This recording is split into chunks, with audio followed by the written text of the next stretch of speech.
Okay, this is the dining room terrace. Down there's the herb terrace. You see several, let's see, 4 little pots there that I've got red latan seeds growing in. And you can see the multiple terraces down below.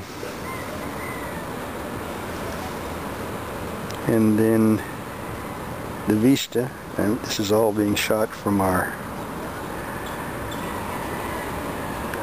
sunrise terrace. Now I'll take you down and show you the terraces. Okay, we'll start right here from the dining room terrace and go down here. This is the herb terrace.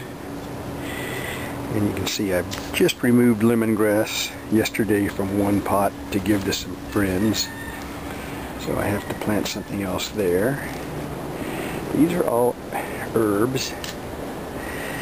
Of course, bougainvillea, basil, rosemary, thyme, mint. Some interesting peppers. Look at these peppers. These are called black pearl peppers. Then some somber loving or shade loving plants back there. And then this medjool date palm. It's doing quite well, particularly since he was only a seed 4 years ago. And then you remember the Pate de Elefante out front. This is a 8-year-old Pate de Elefante. This is Black Magic. The more sun these get, the darker the leaves turn. And over here is a hibiscus. Of course, I'm right in the shade, or Casa shade.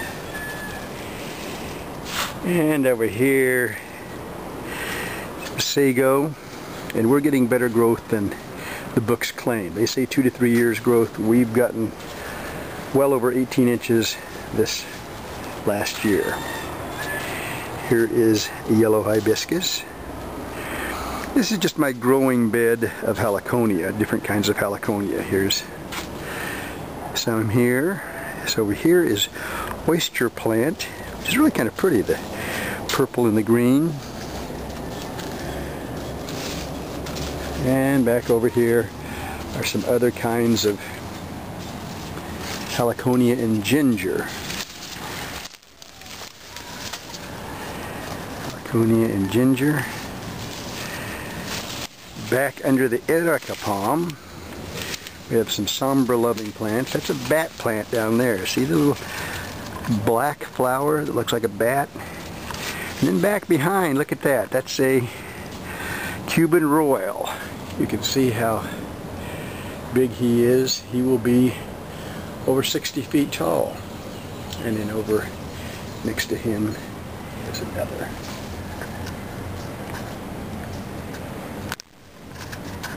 Okay, we're walking down from the herb terrace. Okay. This is the heliconia terrace, and that's the ubiquitous manila palm or Christmas palm, and those will be bright red within 30 days, right around time for Christmas. Here's some more heliconia. We had to cut this back. You can see heliconia just starting to come back. There. Here's some more. And then down at the end, this too was recently thinned. This is lobster claw heliconia. Very big and tall, very beautiful. The flowers have not come back in. Next terrace is the double terrace. And you can see the triple canopy here. That's the third and bottom canopy. To the left was a heliconia. And here is a double coconut palm.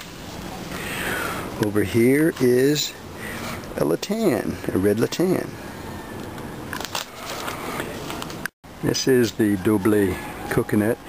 Got these from the backyard of a guy out by the airport, and it's two different types of coconut that plopped from the trees and grew together, and it's two different varieties, and all this ground cover are from different treks out into the jungle. This just behind me from that last shot is the red latan, and you can see the seeds have just popped off the tree, and that's why we are trying to grow some that you saw down on the, or up on the terrace above. This is purple passion. Here is some wandering Jew, and here is a doble majule. In the wild, doubles are rather scarce and rare. And here is a bottle palm. Kind of cool, isn't it? Beautiful. And then up there you can see the sunrise terrace, the Haliconia we just visited. And then here below you see just some of the several score of plants from around the world that I'm growing. This right now is the tentative nursery until I get the real botanical facility built. Down at the end are all sorts of palms I'm growing from seeds that I got from Felix from all around the world, and that's a date palm from New Orleans, and I'm not sure which variety it is. And here we have papyrus. Papyrus, of course, came from Egypt, Sudan, and from whence the original paper was made.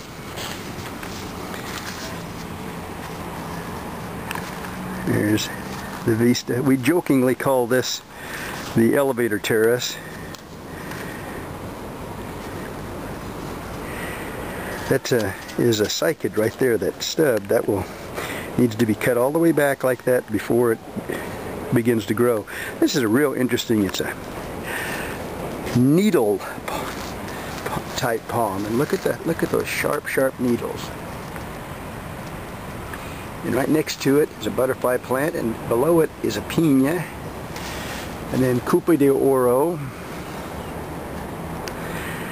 and these are cafe colored, and next to the Coupe de Oro are yellow. Now turning around from the Coupe de Oro, you see a Carib palm, and then to the right is a cycad, and this is one of the living fossils. This cycad, it's like the sago, but they have changed virtually not at all since the times of the dinosaur, and they have found fossils of this cycad that are unchanged since dinosaur fossil times to right now. And look at this beauty here. This is one of my pride and joys, an African oil palm. And this guy will be huge. It's related to the Mexican oil palm, and many people do not know that the oil palms produce twice as much fruit as any other domesticated fruit. That's right, be they oranges, bananas, or whatever. Very seldom do you hear about it. It's used for cooking and in industrial uses. And more ground cover plants here. And then here's the Washingtonian Volifera. You may remember from discussions out front, they have Washingtonians from Iraq. These are the Washingtonian Volifera, or what's called a Mexican hat palm. This is a grouping of three that are going to be really cool. Over here we have a miniature date palm. Pull the hose out of the way. And above it, a jelly palm, which is a jelly date palm, another type of jelly palm. And on the back wall, that's where we begin Croton Row. And this is the top. Oh, that's some variegated aloe. Really beautiful, isn't it? And these are the small yellow finger bananas. They're so delicious with a croton. And this is Platanus rojo. If you look, you can see the color or not, but those are red bananas. That's Juanito, John Corey's place there next door. And then more croton. And this is the part that we haven't finished yet. This is going to be Croton Row down the left, and this will be a Bajo Promenade, or the step terraces. And forgive me, this is not finished yet here. This is a beautiful Livingstonia.